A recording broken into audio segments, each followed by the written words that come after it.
Let's do this question. A man buys 5 dozen eggs at rupees 36 per dozen, out of which 5% got broken. He sold the remaining eggs for rupees 48 per dozen. What was his total gain? So इसमें जो question में जितने भी points दिए हुए हैं important points पहले हम उसको मार्क कर लेते हैं क्योंकि ये क्वेश्चन थोड़ा सा कंफ्यूजिंग है. A man buys 5 dozen eggs. एक तो ये हमारे पास वैल्यू है 5 डजन एग्स एट रुपीज 36 पर डजन. ठीक है. So buys means what? Cost price. Cost price of 1 dozen. Cost price of 1 dozen is equal to rupees 36 क्योंकि 36 पर डजन दिया हुआ है. और एक्स कितने डजन एग्स खरीदे गए हैं? 5 dozen eggs. So CP of 1 dozen egg is equal to rupees 36 means cost price of 5 dozen eggs.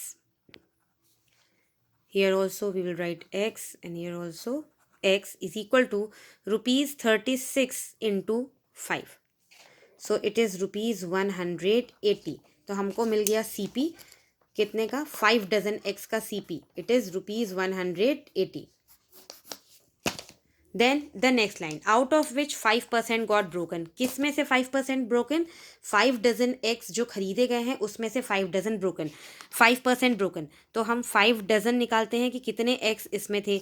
तो 1 डजन में कितने होते हैं? 12 एग्स होते हैं. 1 डजन में 12 आर्टिकल या यूनिट्स होती हैं.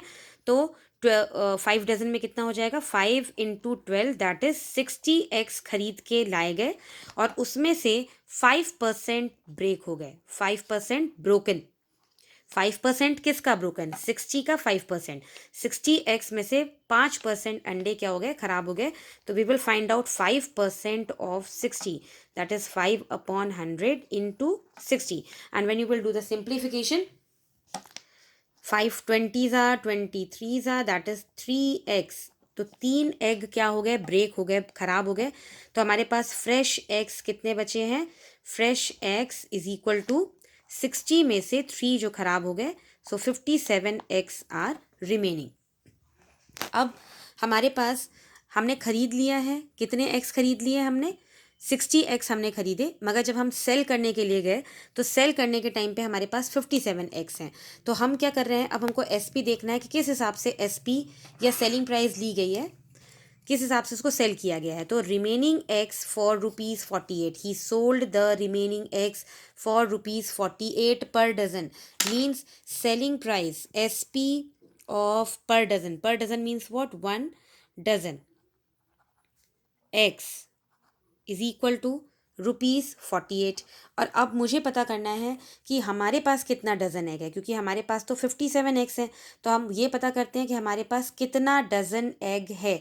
सो 57 एग्स को वापस से हम अगर डज़न में कन्वर्ट करने जाएंगे तो 4 डज़न हो जाएगा और 9 एग्स होंगे. 9 जो फ्री एग्स हो गए. 4 dozen.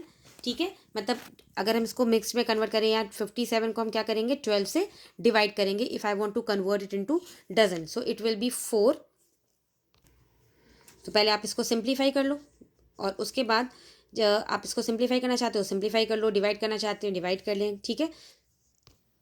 So it will be 4 3/4 dozen. इतना हमारे पास डज़न बचा हुआ है. इतना डज़न एग हमारे पास बचा हुआ है. तो 1 डज़न की कॉस्ट कितनी हो गई? Rupees 48. So SP of 4 3/4 dozen eggs ये कितना हो जाएगा? 48 multiply by 4 3/4. And we know कि मिक्सड नंबर की हम कैलकुलेशन नहीं कर सकते बिना उसको इम्प्रॉपर में कन्वर्ट किए. सो 48 इंटू 4 4 ज़ा 16 and plus 3 it is 19/4. Now do the simplification. So it will be rupees 228. Now SP is rupees 228. CP was rupees 180. So SP is greater than CP. So he is in profit and find out the profit by finding the difference of SP and CP. So 228 minus 180 that is 48 rupees का profit उसको हो रहा है.